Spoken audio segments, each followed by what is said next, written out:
Right, welcome back, grade 12s. I will try to go through this as fast as possible.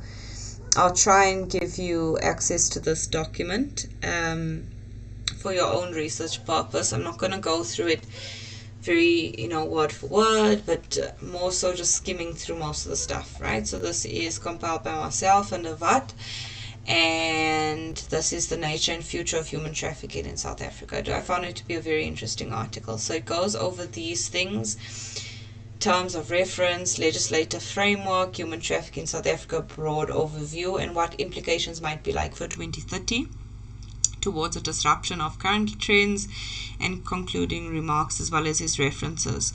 And I'll show you a good way to reference, using his method as well. Okay, so terms of reference here. So the author was requested to provide insights into the nature of future and human trafficking. So this is like why he wrote what he wrote and what he's going to tell us about, and which groups he will be speaking about as well, like such as he speaks of the Hawks, child protection and sexual offences units, and so on and so forth. Okay, and then some legislative framework, so different laws that he speaks of, and here he speaks of the international community in 1999 began to draft a protocol to prevent, surpass, and punish trafficking in persons, especially women and children, also known as Palermo Protocol, which took into account that there was no universal instrument that addresses all aspects of trafficking in persons. So he speaks of this Palermo Protocol and what its main drive is. Okay, right, and so it came into effect basically this date and was subsequently ratified by South Africa this year. So South Africa was now bound to develop laws to protect victims of human trafficking. So they only came of laws to protect those of human trafficking in 2004. Before that, it was not seen as something. There was no need or legal push to have laws to protect people. So now there is, which we are grateful for. Right, so varied interpretations and ideological tensions. Ideological, think of idea. It's basically people's different ideas on how things should be. Okay, so obviously there was tensions around that. And understanding of what crime and human trafficking constitutes in South Africa, it becomes important to first reflect on the definition of it.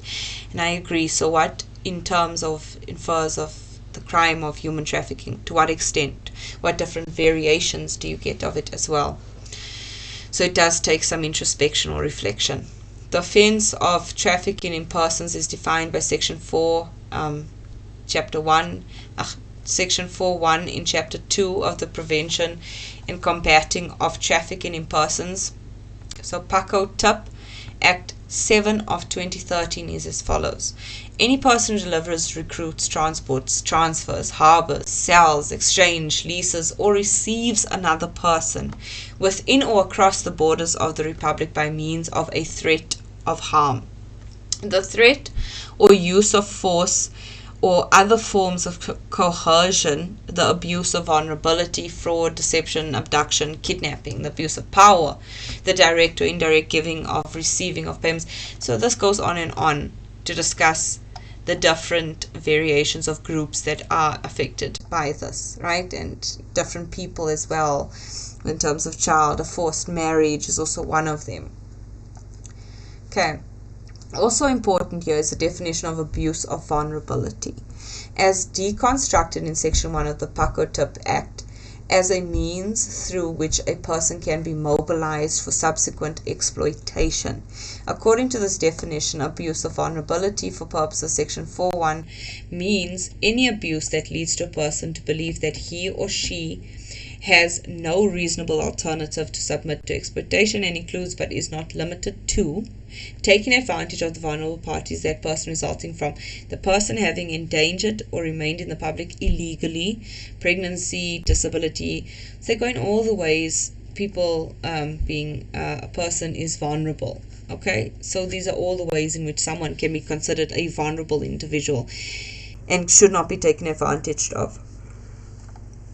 The aforementioned vulnerability considerations are reflective of the South African social context and features predominantly in numerous past and ongoing reports, investigations, and prosecutions of human trafficking in the country. So they have made it very specific based off what that they have seen. So based off what they have seen in the cases or the case law that they have been exposed to, right? So here, human trafficking in South Africa, broad overview. Human trafficking is by no means a recent phenomenon in South Africa and has shown to be an emergent property of the country's past and present deep and dense structural inequalities. From the onset of its ratification in the Palermo Protocol in 2004, South Africa has been identified as a source, transit, and destination for men, women, and children subjugated to forced labor and sex trafficking.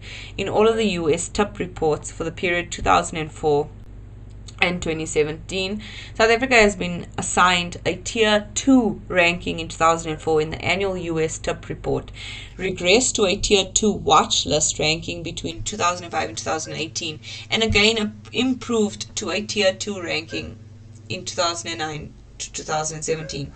Currently, the South African government does not fully meet the minimum standards for the elimination of trafficking and fell short in several key areas, but are making significant efforts to do so. So although they are short, yes, they are making significant efforts to do so, and it is our job as responsible and active citizens to make sure that their job is being done as effectively as possible in the correct sort of time frame. Okay, so here they speak of human trafficking for the purpose of sexual exploitation is not the most documented type of trafficking, but both locally and internationally, but also saturated with ideological tensions between abolitionist and preservationist positions on the nature of prostitution and human trafficking in South Africa. So there is different levels of exploitation as well. So those that adopt an abolitionist stance have often been accused of sensationalizing the issue of human trafficking for sexual exploitation, exaggerating and fueling moral panic. So those that are trying to get rid of it, remember, it is good to sort of fight against this, but that doesn't mean you must go and attack everyone. Have you heard of human trafficking? Do you know of human trafficking? We want the public to be more aware, but we don't want to force them into this awareness, because then we ourselves will be the same as the perpetrators. We are exploiting and using others that are, don't need to hear it in such a way.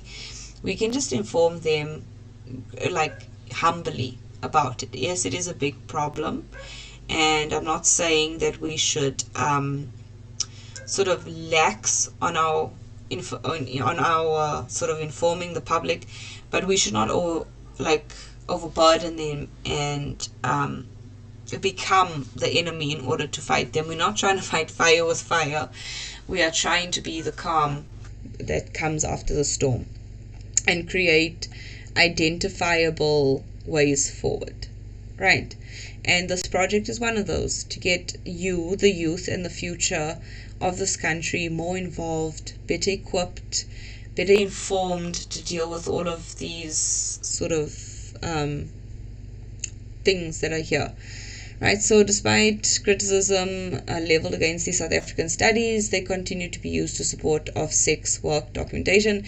So they're just speaking about here how South Africa sort of deals with it, and I'll try and get this document to you so that you can go through it more introspectively. It is 18 pages, and I'm not going to read through it because you will have it, but I want to go through the key elements that it discusses.